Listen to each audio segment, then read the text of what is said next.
You've seen the phrase before. It's been tattooed on skin, printed on album covers, whispered in underground forums. Do what thou wilt. But where did it come from? And what does it really mean? Most people think it's just a rebellious slogan, a call to freedom, a middle finger to authority. But what if I told you its origin isn't just dark, it's hidden in plain sight? This phrase wasn't coined by a philosopher or a poet. It was channeled by a man who claimed to be the prophet of a new era, dictated by an entity from beyond. Aleister Crowley. The name alone sends chills down spines. To some, he was a genius. To others, a madman. But even his harshest critics admit this. He was obsessed with unlocking hidden power. And at the center of everything he taught was one commandment. Do what thou wilt shall be the whole of the law. But this wasn't about doing whatever you want. Not really. This was a spiritual law, a magical code. And once you understand it, you'll never look at free will or modern culture the same way again. If that already sounds deeper than you expected, hit like now, because what's coming next will change how you see reality. To understand do what thou wilt, you have to understand where Crowley claimed it came from. In 1904, during a trip to Cairo, Crowley said he received a transmission from a non-human intelligence named Iwas. Over 3 days, he dictated what became the Book of the Law, also known as Liber al vel Legis. This book wasn't a philosophy, it was a declaration, a call to destroy old moral systems and unleash a new age, the Aeon of Horus. In this age, the individual, guided by their true will, would be the highest authority, not society, not religion, not even morality as we know it. Crowley didn't invent this idea. He revived and rebranded ancient occult principles, pulling from Egyptian mysticism, Kabbalah, ceremonial magic, and Gnostic traditions. But he made them accessible, digestible, dangerous. Here's the twist. Do what thou wilt wasn't a suggestion to indulge in every desire. It meant to discover your unique soul path and follow it with ruthless precision. But when misunderstood, it becomes a doctrine of chaos. If you've ever felt the world is pushing individualism to the extreme, drop a comment below. You might be seeing the fruits of this idea without knowing it. Crowley's philosophy became the foundation for a system called Thelema, Greek for will. In Thelema, your purpose isn't chosen, it's discovered. Your true will is like a spiritual DNA strand, unchangeable, divinely encoded. And the highest act is not obedience to law, but to your own soul's direction. But here's where it gets sinister. Crowley believed that those who found and followed their true will could transcend morality. Good and evil were illusions.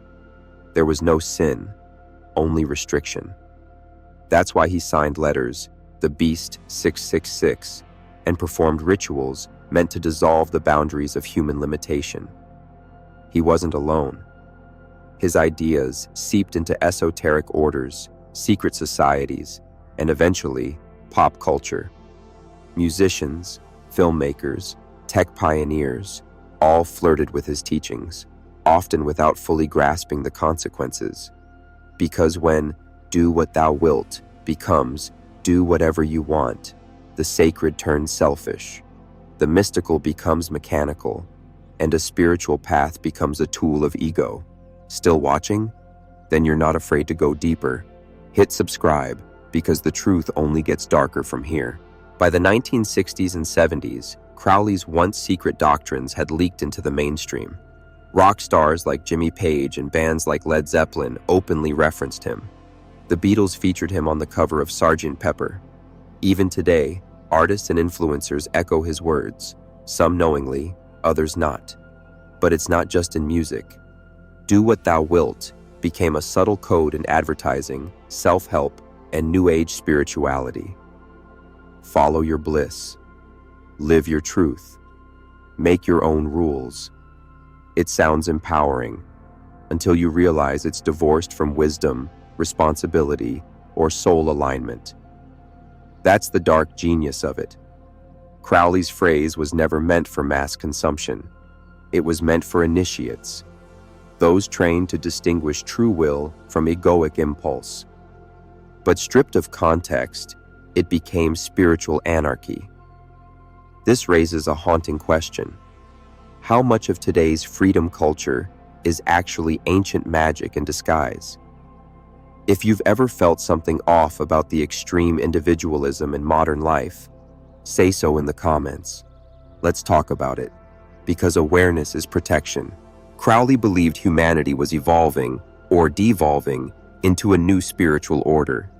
In his view, religions had failed, morality had become slavery, and only by reconnecting with our individual will, untainted by guilt or tradition, could we awaken divine power.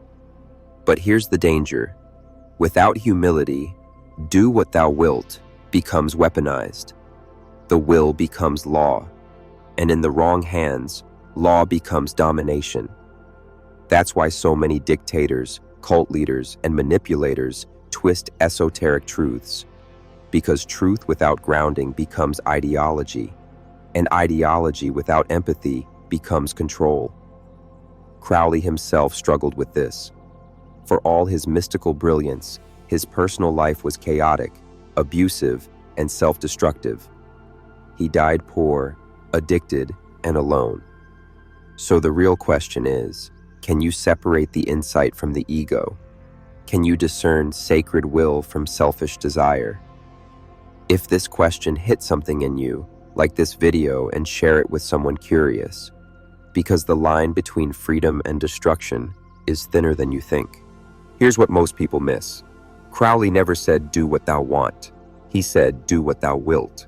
That one word, wilt, is everything. In Old English, it doesn't mean fleeting desire. It means sacred will, the divine blueprint, your true spiritual direction. And yet, in today's world, that nuance is gone. We've flattened the concept, turned an esoteric law into a lifestyle motto.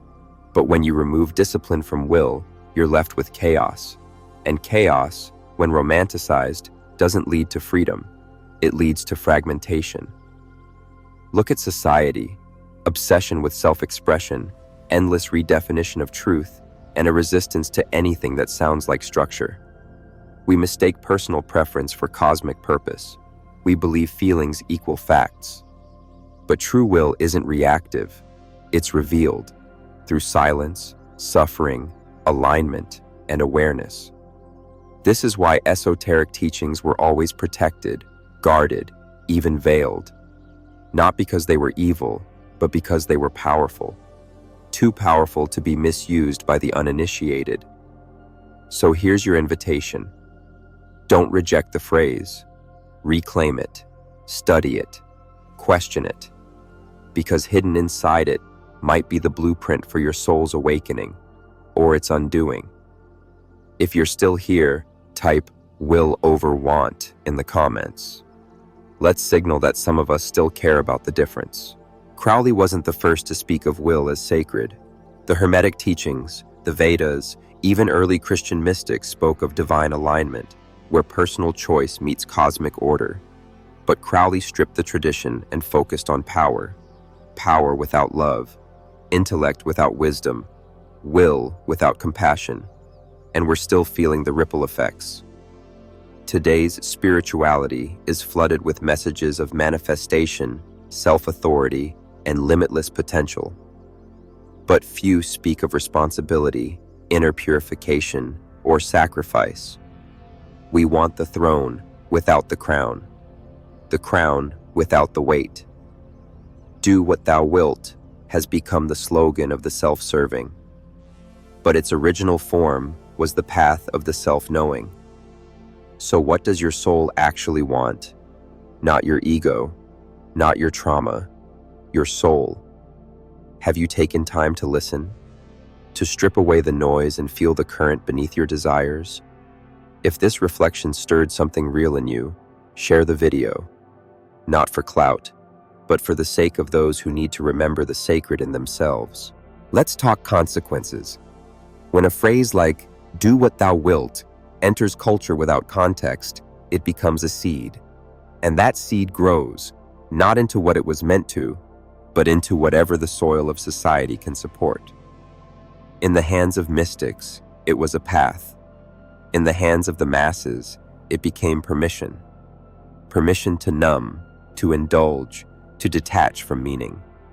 Because when will is untethered from soul, it gravitates toward pleasure. And unchecked pleasure leads to emptiness. You can see it everywhere. Anxiety dressed as ambition, addiction disguised as freedom, confusion praised as evolution. We've mistaken the collapse of boundaries for liberation. But there's a cost to forgetting the sacred. The sacred gives shape to chaos, direction to energy, structure to will. Without it, we may think we're free, but in truth, we're lost. So take this phrase seriously, not as a license, but as a warning. Because what you will, you become. And what you become ripples far beyond you. Comment: true will requires wisdom if you're among those reclaiming depth in a shallow world. Now let's flip the mirror. What if you could actually live by do what thou wilt, the right way? What if your daily actions, thoughts, and choices aligned so precisely with your true will that your life became electric with purpose? You'd wake up with clarity. You'd speak with integrity. You'd no longer chase approval, because alignment needs no applause. But getting there isn't sexy. It requires confronting the shadows, disentangling desire from direction, fasting from distractions, listening more than speaking. This path has always existed, but it's narrow, steep, and few dare to walk it. That's why real initiation is rare, not because it's secret, but because it's sacred. If you're ready to explore your own will, not your wants, not your impulses, but your essence, then let this be your sign. Your path won't look like anyone else's, and that's exactly the point. If this whole journey lit something in you, drop a like. It's more than a button, it's a beacon. And now we arrive at the core. Do what thou wilt shall be the whole of the law. 7 words, a lifetime of mystery. Crowley said that love is the law, love under will.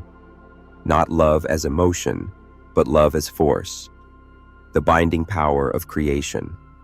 That means will, when purified, is never selfish. It serves love.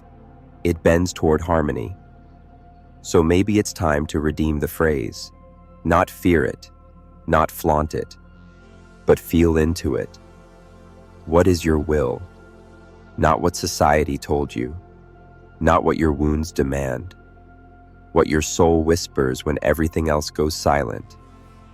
That's the work. That's the real magic. And if you made it to the end, you're not just curious, you're courageous.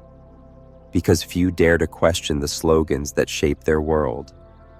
Share this video with one person who's ready, just one, someone you trust to receive this, because awakening isn't a trend, it's a return. You're not just learning, you're remembering.